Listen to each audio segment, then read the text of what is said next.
ನಮಸ್ಕಾರ, welcome back to my YouTube channel walking trails with Shriram.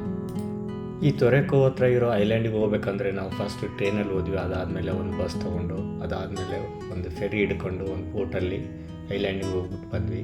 So ಈ ಥರ 3 transport modes use ಮಾಡಿ ಹೋಗಿ ಬಂದಂಥ ನಮ್ಮ ಈ ಒನ್ ಡೇ ಪಿಕ್ನಿಕ್ ಹೇಗಿತ್ತು ಅಂತ ನಿಮ್ಗೆ ಈ ವಿಡಿಯೋದಾಗ ಹೇಳ್ತೀನಿ, ಬರೀ ನೋಡೋಣ.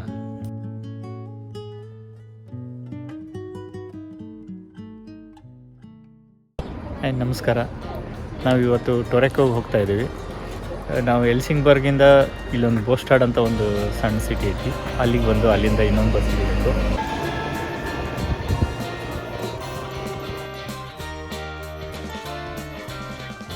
ಗೋಯಿಂಗ್ ಟು ಒಡೆರು, ಹಾಲ್ಯಾಂಡ್ಸ್ ಒಡೆರು ಅಂತ ಒಂದು ಐಲ್ಯಾಂಡ್. ಅಲ್ಲಿಗೆ ಹೊಂಟ್ರೆ takes 20 minutes to go there. Okay ನಡಿ ಹೋಗೋಣ.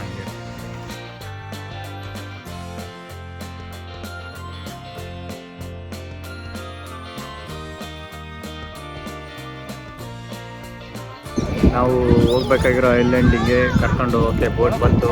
ಟೊರೆಕೋ ಟು ಹಾಲ್ಯಾಂಡ್.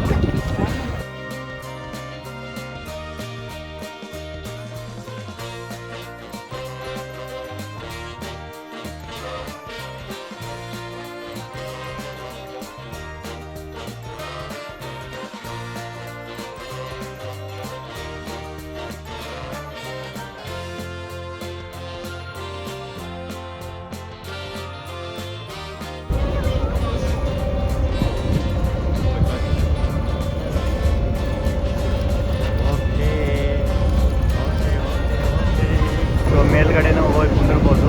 ನಾವು ಕೆಳಗಡೆ ಇಟ್ಬಿಟ್ಟು ಬರ್ತೀನಿ. ನಾವಿಲ್ಲಿ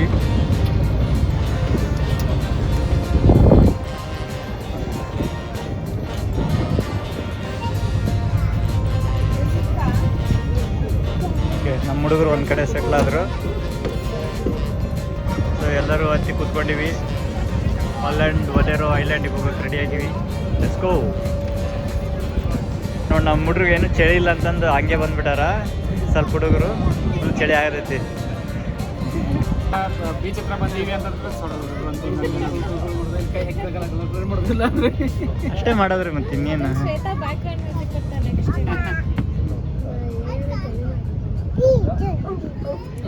ಅವರು ಅಡಿಗೆ ಮಾಡ್ತಾ ಇದ್ದಾರೆ. ಅಡಿಗೆ ಮನೆಯಾಗ ಒಂದು ಟಮಟ ತೋರ್ತೀನಿ ಇಡ್ತಾ ಇದ್ದೀನಿ ಜೋರಾಗಿ ಅಡಿಗೆ.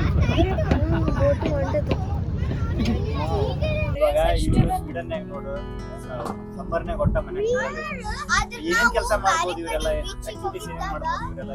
ಈಗ ಸಮ್ಮರ್ ಒಳಗೆ ನೋಡಪ್ಪ, ಇವರು ನಮ್ಮ ಇಂಡಿಯಾದವ್ರಿಗೆ ಕಂಪೇರ್ ಮಾಡ್ರೆ ಹೆಂಗ, ನಮ್ಮಲ್ಲಿ ಎಂಟರ್ಟೈನ್ಮೆಂಟ್ ಅಂತಂದ್ರೆ ಬರೀ ಒಂದ್ ಟ್ರಿಪ್ ಹೋಗ್ತಾರ. ದೇವಸ್ಥಾನ ಟ್ರಿಪ್ ಹೋಗ್ತಾರ, ಇಲ್ಲ ಫ್ರೆಂಡ್ಸ್ ಹೋಗಿ ಗೋವಾಕ್ ಹೋಗೋದು, ಅಲ್ಲಿ ಇಲ್ಲಿ ಟ್ರಿಪ್ ಬರೀ ಅಲ್ಲಿ ಹೋಗಿ ಅಡಿಗೆ ಮಾಡ್ಕೊಂಡು ಹೋಗಿ ಈ ತರ ಮಾಡ್ತಾರ. ಬಟ್ ಇವ್ರು ಹೆಂಗ, ಇವ್ರು ಹಾಬೀಸ್ ಓರಿಯೆಂಟೆಡ್. ಇವ್ರು ಒಂದು ತಿಂಗಳು ವೆಕೇಶನ್ ತಗೊಂಡ್ರಂದ್ರೆ ಏನೇನ್ ಮಾಡ್ತಾರ, ಒಂದ್ ತಿಂಗಳು ಕೆಲವೊಬ್ರು ಸೈಕ್ಲಿಂಗ್ ಹಾಬಿ ಇರುತ್ತ. ಫುಲ್ ಸೈಕಲ್ 300 ಕಿಲೋಮೀಟರ್ ಒಂದೊಂದು ವೀಕ್ ಹೈಕಿಂಗ್ ಮಾಡ್ತಾರೆ. ಸುತ್ತಮುತ್ತ ಅವ್ರಿಗೆ ಏನ್ ಹಾಬೀಸ್ ಇರ್ತಾವ, ಕೆಲವೊಬ್ರು ಕ್ಯಾಂಪಿಂಗ್ ಮಾಡ್ತಾರ ಬೇರೆ ಬೇರೆ ಕಂಟ್ರಿಗೆ. ಎಂಟೈರ್ ಯುರೋಪ್ ಒಳಗೆ ಹೋಗಿ, ಜರ್ಮನಿ ಒಳಗ ನಮ್ಮ ಫ್ರೆಂಡ್ ಒಬ್ಬ ಹೇಳ್ತಾ ಇದ್ದ, ಅವ್ನು ಜರ್ಮನಿ ಒಳಗೆ ಹೋಗಿ ನೆಕ್ಸ್ಟ್ ಫುಲ್ 1 ವೀಕ್ ನಾವು ಜರ್ಮನಿ ಒಳಗ ಕ್ಯಾಂಪಿಂಗ್ ಮಾಡ್ತೀವಿ ಅಂತೇಳಿ. ಸೊ ಕ್ಯಾಂಪರ್ ವ್ಯಾನ್ ಇಟ್ಟಿರ್ತಾರ. ಕೆಲವೊಬ್ರು ಪ್ರೈವೇಟ್ ಬೋಟ್ಸ್, ಈ ಪ್ರೈವೇಟ್ ಬೋಟ್ಸ್ ಇಟ್ಟಿರ್ತಾರ. ಸಮುದ್ರ ದಂಡಿಗೆ ಕೆಲವೊಬ್ರು ಸಮುದ್ರ ಹತ್ರನೇ ಕ್ಯಾಬಿನ್ ಮಾಡ್ಕೊಂಡಿರ್ತಾರ. ಕ್ಯಾಬಿನ್ ಪರ್ಚೇಸ್ ಮಾಡ್ರಿ, ಅಥವಾ ಅವ್ರ ಆನ್ಸೆಸ್ಟರ್ಸ್ ಇಂದ ಬಂದಿರ್ತೈತೆ. ಆ ಕ್ಯಾಬಿನ್ ಒಳಗ ಈ ಸಮ್ಮರ್ ಒಳಗ 1 ತಿಂಗಳು 2 ತಿಂಗಳು ಟೈಮ್ ಪಾಸ್ ಮಾಡಿ ಹೋಗ್ತಾರ. ಸೊ ಕೆಲವೊಬ್ರು ವಾಟರ್ ರೈಡ್ಸ್ ಹಾಬೀಸ್ ಇರ್ತಾವ ಇವ್ರಿಗೆ, ಏನಾದ್ರು ಸೇಲಿಂಗ್ ಮಾಡೋದು. ಸೊ ಇವರು ಪ್ರಾಪರ್ ಆಗಿ ಎಂಜಾಯ್ ಮಾಡುವಾಗ ಎಂಜಾಯ್ ಮಾಡ್ತಾರ, ಕೆಲಸ ಮಾಡುವಾಗ ಕೆಲಸ ಮಾಡ್ತಾರ. That is the main difference. ಇವ್ರ ಲೈಫ್ ನಲ್ಲಿ ಕಾಂಪ್ಲೆಕ್ಸಿಟಿನ ಜಾಸ್ತಿ ಇರಲ್ಲ, make it as easy. So they will start developing the hobbies from the childhood. ಅಲ್ಲಿಂದನೇ ಅವ್ರ ಒಂಥರ ಹಾಬೀಸ್ ಬೆಳ್ಕೊಂಡು ಆಮೇಲೆ they will pick something, they'll keep it for their entire life till 80-90 age ವರೆಗೂ ಮಾಡ್ತಾ ಹೋಗ್ತಾರೆ ಅವರು. So they will be active ಆಗಿ ಇರ್ತಾರೆ, ಹೆಲ್ದಿ ಆಗಿರ್ತಾರೆ, ಎಂಜಾಯ್ನೂ ಮಾಡ್ತಾರೆ. ಫೈನಲಿ ನಾವು ಐಲ್ಯಾಂಡ್ ಬಂದು ರೀಚ್ ಆದ್ವಿ. ಇಲ್ಲಿ ಬರ್ತಾ ಇದ್ದಂಗೆ ಇದು ಸ್ವಲ್ಪ ಓಪನ್ ಫೀಲ್ಡ್ ಡೆವಲಪ್ಮೆಂಟ್ ಮಾಡಿಲ್ಲ, ಇದನ್ನ ಆ್ಯಸ್ ಈಸ್ ಬಿಟ್ಟಾಗ ನೇಚರ್ ಹೆಂಗೆ ಹಂಗೆ ಒಂಥರ ರಿಸರ್ವ್ ನೇಚರ್ ಅನ್ನೋ ಥರ ಇದು ಏರಿಯಾ ಇರೋದೆಲ್ಲ ಪೂರ್ತಿ.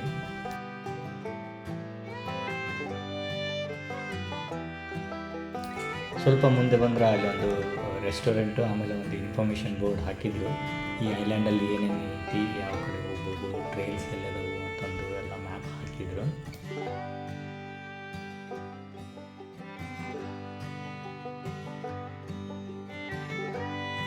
ನಾವು ಈ ಮ್ಯಾಪಲ್ಲಿ ನೋಡಿದಾಗ ಅಲ್ಲೊಂದು ವಾಚ್ ಟವರ್ ಕಾಣಿಸ್ತು. ಸೊ ನಾವು ವಾಚ್ ಟವರ್ ಹೋಗೋಣ ಅಂತಂದು ಪ್ಲ್ಯಾನ್ ಮಾಡಿದ್ದೀವಿ. ಇಲ್ಲೊಂದು ರೆಸ್ಟೋರೆಂಟ್ ಇತ್ತು, ಹಂಗೆ ಪಕ್ಕದಲ್ಲಿ ಟಾಯ್ಲೆಟ್ ಏರಿಯಾ, ಆಮೇಲೆ ಕುಡಿಯೋಕ್ಕೆ ನೀರು ಎಲ್ಲ ವ್ಯವಸ್ಥೆ ಇತ್ತು ಇಲ್ಲಿ.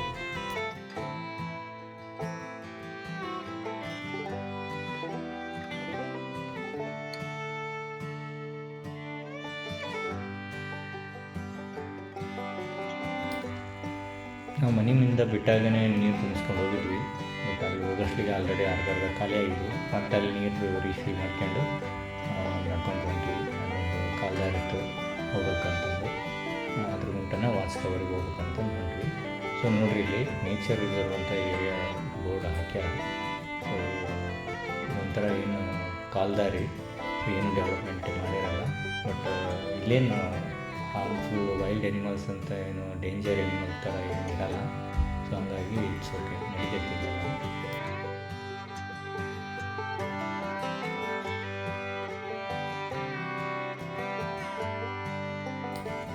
ಒಂದೊಂದು ಸಾರಿ ಹೋಗೋ ಪ್ಲೇಸ್ಗಿಂತ ನಡೆಯೋ ದಾರಿನೇ ಚೆನ್ನಾಗಿರುತ್ತಂತಲ್ಲ, ಆ ಥರ ನಮ್ಗೆ ಅನುಭವ ಆಯ್ತು ಈ ಟ್ರಿಪ್ ಒಳಗೆ.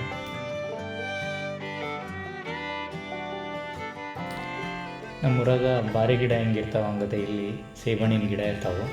ಸೊ ದಾರಿಗೂ ಸೇಬಣ್ಣಿನ ಗಿಡ ಇದು. ಅವು ಇಲ್ಲಿ ಈ ಗಿಡಗಳು ಟೇಸ್ಟ್ ಬೇರೆ ಇರ್ತೈತಿ, ಸ್ವಲ್ಪ ಹುಳಿಗಿರ್ತಾವೆ ಇವು, ಬಟ್ ಆದರೂ ಭಾಳಷ್ಟು ಸೇಬಿನ ಗಿಡಗಳು ಇರ್ತವೆ ಇಲ್ಲಿ.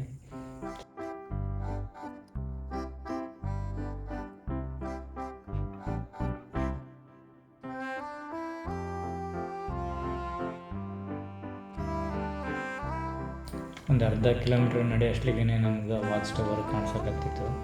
ಅದ್ರ ಪಕ್ಕ ಒಂದೆರಡು ಗೆಸ್ಟ್ ಹೌಸ್ ಥರ ಏನು ಮಾಡಿದರು. ಸೊ ಅದನ್ನ ಬಿಟ್ಟರೆ ಬೇರೆ ಏನೂ ಇರಲಿಲ್ಲ ಇಲ್ಲಿ, ಜನವಸತಿ ಥರ ಏನೂ ಇರಲಿಲ್ಲ.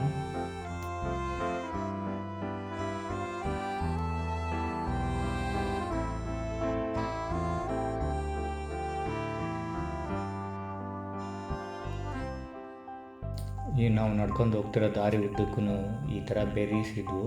ನಮ್ಮೂರಾಗ ಹೆಂಗೆ ಕವಳಿಕಾಯಿ ಗಿಡಗಳು, ಕಂಟಿ ಅವೆಲ್ಲ ಬೆಳೆದಿರ್ತಾವಲ್ಲ, ಅದೇ ಥರ ಇವು ಬೆರೀಸ್ ಎಲ್ಲ ಇಲ್ಲಿ ಲೆಕ್ಕಕ್ಕೆ ಅಂದರೆ ಇವು ಕಂಟಿನೇ ಅವು. ಸೊ ಅವೆಲ್ಲ ಇದ್ವು.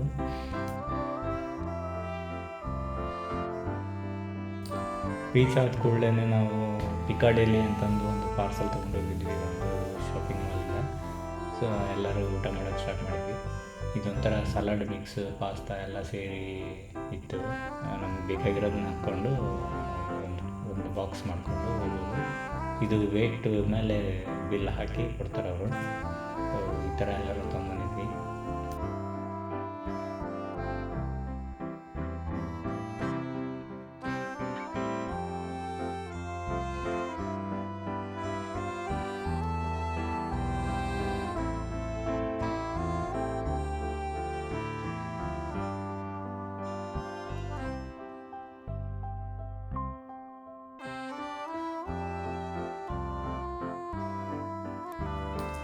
ಊಟ ಮುಗಿದ ಮೇಲೆ ಸ್ವಲ್ಪ ಹೊತ್ತಲ್ಲಿ ದಂಡಿ ಕೂತ್ಕೊಂಡು ಹುಡುಗರ ಜೊತೆಗೆ ಆಟ ಆಡಿ ಒಂದು ಸ್ವಲ್ಪ ಫೋಟೋ ತೊಗೊಂಡು ಆಮೇಲೆ ರಿಟರ್ನ್ ಬಂದ್ವಿ ನಾವು.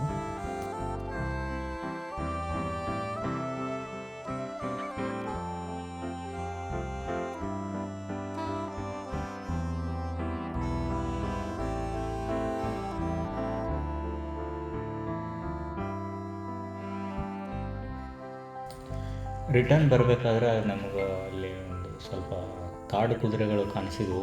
ಮೋಸ್ಟ್ಲಿ ವೈಲ್ಡ್ ಹಾರ್ಸಸ್ ಅನ್ಸುತ್ತೆ, ಬಟ್ ನನಗೆ ಗೊತ್ತಿಲ್ಲ, ಏನು ಮೂಗ್ದಾರ ಏನಿರಲಿಲ್ಲ. ಸೊ ವೈಲ್ಡ್ ಹಾರ್ಸಸ್ ಅಂದ್ಕೊತೀನಿ.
ವಾಚ್ ಟವರ್ ನೋಡ್ಕೊಂಡು ಬಂದಮೇಲೆ ನಾವು ಬೀಚಿಗೆ ಇಳಿಯೋಣ ಅಂತಂದು ಸ್ವಿಮ್ಮಿಂಗ್ ಡ್ರೆಸ್ ಎಲ್ಲ ತೊಗೊಂಬಂದಿದ್ವಿ. ಸೊ ಇಲ್ಲಿ ಕೂತ್ಕೊಂಡು ಆರಾಮಾಗಿ ಆಟ ಆಡಿದ್ವಿ. ಹುಡುಗರು ಸ್ಯಾಂಡಲ್ಲಿ ಆಟ ಆಡಿ ಎಂಜಾಯ್ ಮಾಡಿದರು.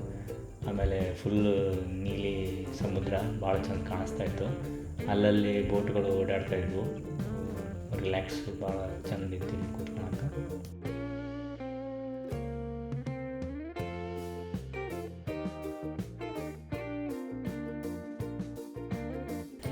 So this was our one day picnic to Torekov.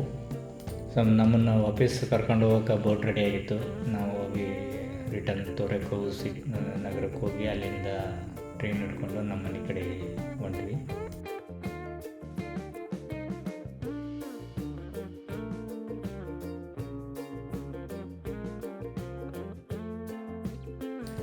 So overall ತೊರೆಕೋವ್ experience ಭಾಳ ಚಲೋ ಇತ್ತು ನಮಗೆ. ಫುಲ್ ರಿಲ್ಯಾಕ್ಸಿಂಗ್ ಆಗಿತ್ತು. ಆಮೇಲೆ ಇದೊಂಥರ ಡಿಫ್ರೆಂಟ್ ಎಕ್ಸ್ಪೀರಿಯೆನ್ಸ್. ಅಂದರೆ ನೇಚರಲ್ಲಿ ನಾವು ಟೈಮ್ ಸ್ಪೆಂಡ್ ಮಾಡಿದಂಗೆ ಆಯಿತು. ಅಲ್ಲಿ ಏನೂ ವಾವ್ ಅನ್ನೋ ಥರ ಏನೂ ಇಲ್ಲ.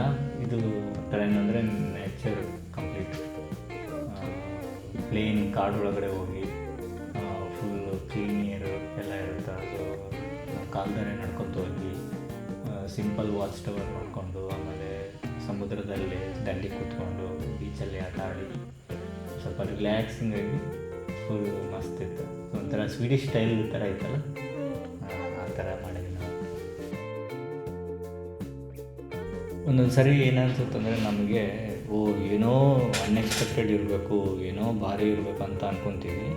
ಬಟ್ ಸಿಂಪಲ್ ಥಿಂಗ್ಸೇ ಭಾಳ ಚೆನ್ನಾಗಿರ್ತಾವೆ. ನಾವು ನೋಡೋ ರೀತಿ ಮೇಲೆ ಇರ್ತದೆ. ಸೊ ಇವಾಗ ನೋಡಿರಿ, ಅದೊಂದು ಸಿಂಪಲ್ ಚರ್ಚ್ ದೂರದಿಂದ ಎಷ್ಟು ಚೆಂದ ಕಾಣಿಸ್ತೈತಿ.